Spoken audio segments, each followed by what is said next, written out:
News कमला बिहार से संवाददाता कृष्ण कुमार। देखिए, कोर्ट एरिया में हम अभी मौजूद हैं और हमारे बीच झारखंड जो धनबाद कहा जाता है वहां के प्रभात खबर के विशेष वरिष्ठ संवाददाता हैं और पत्रकार पुराने सुर्खियों में काफ़ी चर्चित हैं। तो हम न्यूज कमला बिहार के माध्यम से इनका साक्षात्कार लेना चाहेंगे। सबसे पहले तो सर, आपको दुर्गा पूजा नवरात्रा की आपको ढेर सारी शुभकामनाएं। नमस्कार, आपको भी बधाई और आपके चाहने वाले सभी लोगों को बधाई। मैं थोड़ा सा परिमार्जन करना चाहूँगा। आपने जो मेरा परिचय दिया है, मैं पत्रकारिता शौक से किया हूँ और पत्रकारों की संगति में किया हूँ। मैं वरिष्ठ संवाददाता नहीं रहा हूँ। मैं मुख्य रूप से आरटीआई कार्यकर्ता के तौर पर धनबाद में भी काम किया, उसके साथ पत्रकार लोगों के साथ पत्रकारिता में भी रहा और वर्तमान में 2009 से मैं बिहार में और खास करके अपने लखीसराय में मैं सामाजिक कार्य के साथ साथ सूचना अधिकार कार्यकर्ता के रूप में यहाँ कार्य कर रहा हूँ और बड़े बड़े मामलों का उद्भेदन भी किया हूँ।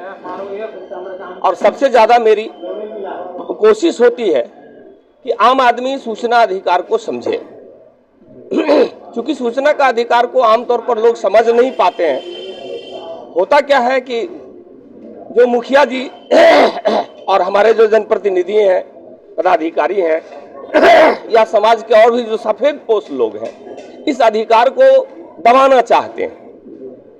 जबकि मैं थोड़ा सा आपका समय लूंगा और आपके व्यूअर तक मैं पहुंचना चाहूंगा कि सूचना का अधिकार एक ऐसा अधिकार है जो कि भारतीय नागरिक को संविधान द्वारा प्रदत्त जितने भी अधिकार हैं उसमें से मात्र 2 ही ऐसे अधिकार हैं जो आदमी अपनी इच्छा से उसका प्रयोग कर सकता है। एक वोट का अधिकार है जो हम 5 साल में एक बार नेता को देते हैं, तो उसमें कभी कभी हम धोखा में भी आ जाते हैं। बिल्कुल, हम यहाँ वोट देते हैं किसको और सरकार किसकी बन जाती है। बिल्कुल, या उसमें जाति में, धर्म में या लोभ में, क्षेत्र में आदि में प्रभाव में आ जाते हैं। लेकिन दूसरा जो सूचना का अधिकार है, जिसको मैं व्यक्तिगत तौर पर चोट का अधिकार बोलता हूँ, एक वोट का अधिकार, दूसरा ये चोट का अधिकार। ये आम गरीब गुरबों और जिनका कोई माँ बाप नहीं है, वैसा आदमी संविधान प्रदत्त सारे अधिकारों को मात्र 10 रुपया लगा के इस अधिकार से अधिकार प्राप्त कर सकता है, यानी जानकारी ले सकता है। और जब जानकारी लेंगे तो लड़ना भी आप सीख जाएंगे। आपके पास जानकारी होगी तभी लड़ेंगे। आपको जानकारी ही ना हो कि हमको क्या सरकार देना चाहती है, आप लेंगे नहीं, आप घर में बैठे रह जाएंगे। अगर आपको जानकारी हो जाए कि सरकार और संविधान हमको ये अधिकार दे रहा, कितना पैसा हम दे रहे हैं। क्योंकि एक चीज और मैं आपके व्यूअर्स के बीच रखना चाहूंगा कि लोग अक्सर समझते हैं कि कोई संपत्ति जो है वो सरकार की संपत्ति है। ये हमारी गलतफहमी है। सरकार कहीं काम करने नहीं जाती है।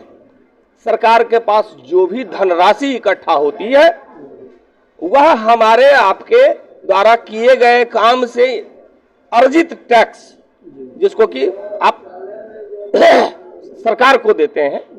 2 तरह का टैक्स देते हैं। बिल्कुल, एक जिनका इनकम ज्यादा होता है वो इनकम टैक्स देते हैं, प्रत्यक्ष कर, और दूसरा है अप्रत्यक्ष कर, जो कि आप सांस भी लेते हैं उस पर भी सरकार टैक्स लेती है, लेकिन आपको मालूम नहीं।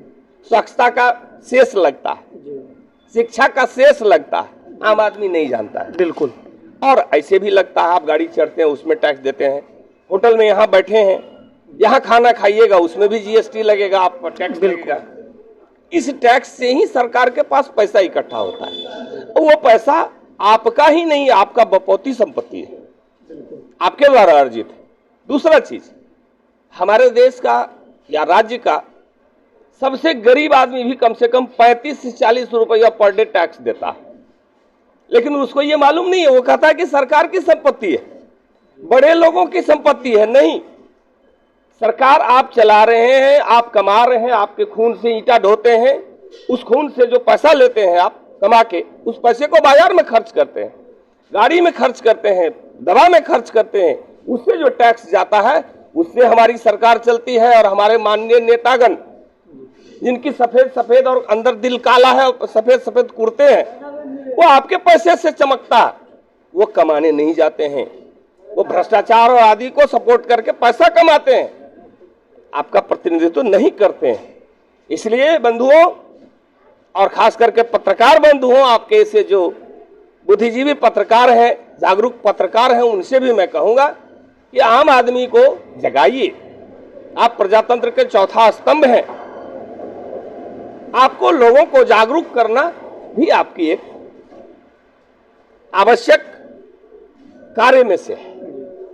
सर, एक सवाल आपसे मेरा आखिरी होगा कि आप लगभग वर्ष 2009 से जी आरटीआई और पत्रकारिता समाज में यानी संपादकीय समूह में मंडल के बीच लेखनीय भी लिखने का नाम प्रकाशन किया और एक से एक आपके ऑप्टिकल आलेख भी छपे, बाइनेम छपे और झारखंड राज्य के एक प्रतिष्ठित अखबार मैगजीन में आपका छपा। तो आपने दो चीज़ अनुभव किया होगा कि एक आरटीआई सूचना अधिकार के द्वारा और एक पत्रकारिता के माध्यम से समाज को आपने सच्चे राह दिखाने का काम किया। तो इसमें जो आपके बीच संघर्ष आए, परेशानी आए, वो किस रूप में था? देखिए, जहां तक एक पत्रकार और एक आरटीआई कार्यकर्ता, दोनों को आप दो जाति में नहीं रख सकते हैं। मेरा जो अपना अनुभव है, दोनों एक ही जाति का आदमी है और दोनों का एक ही काम है।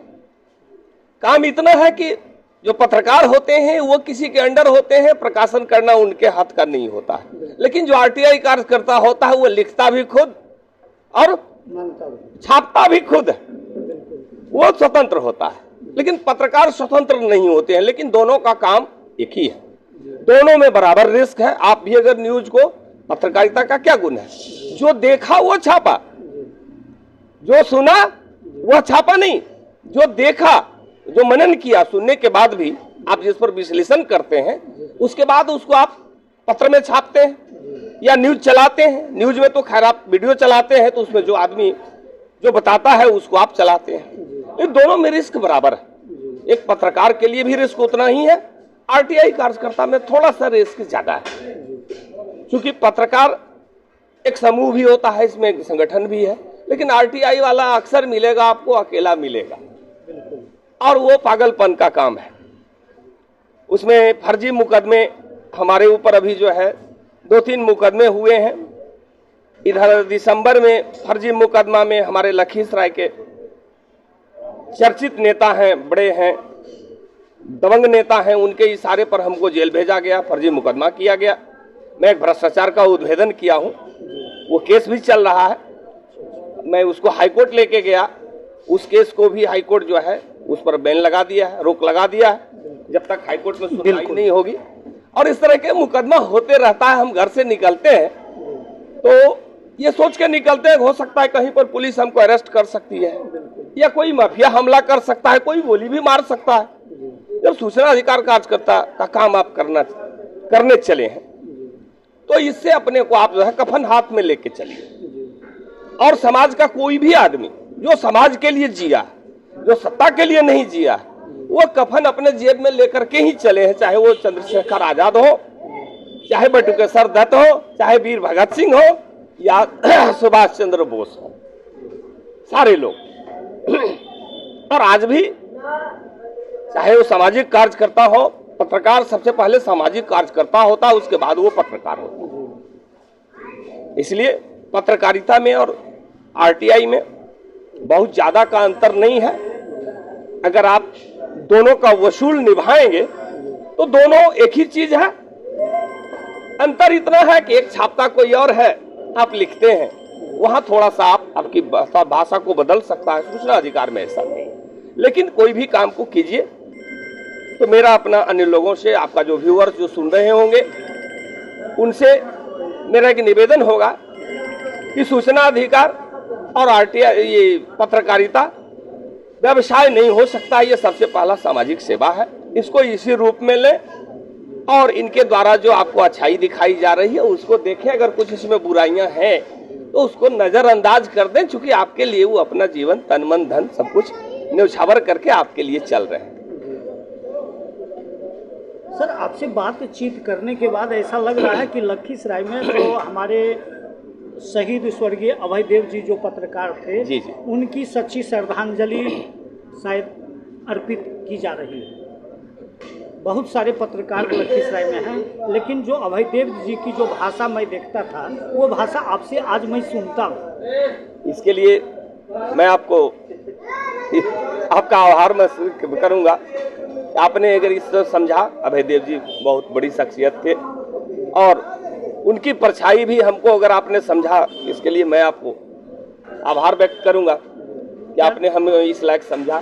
क्या नाम हुआ सर?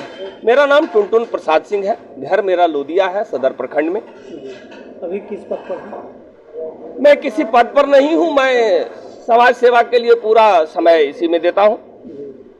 छोटा मोटा खेतीबाड़ी है, उससे काम चल जाता है।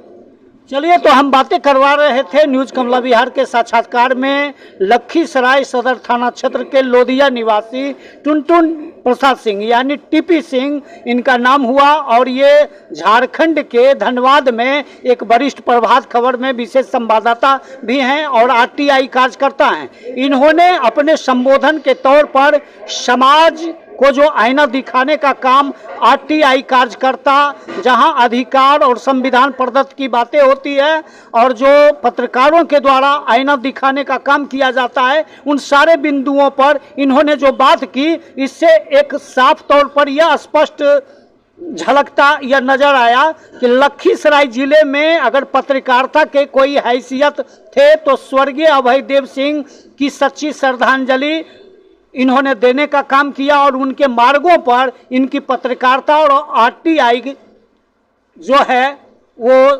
अभयदेव जी को हमेशा हमेशा के लिए स्मरण करता रहेगा। इसी के साथ न्यूज कमला बिहार से झारखंड के प्रभात खबर के विशेष संवाददाता टीपी सिंह के साथ कृष्ण कुमार की रिपोर्ट।